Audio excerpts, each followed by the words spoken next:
Okay, dito tayo ngayon sa isang highway. At mayroong nahulog na truck. Pag mga katimbalbas. Ano? Ayan, kawawa naman, no? O, ayan. Ano ka natin dito sa banda ng Bicol. Ayan. Ayan po mga timbalbas, kawawa naman.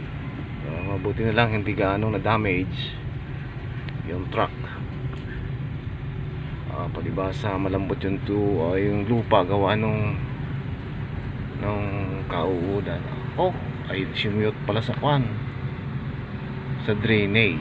Ayun, kawawa naman yung okay lang. So sana walang nasaktan. Okay, o yan lang. Ingat kayo mga guys, baka timbalbas.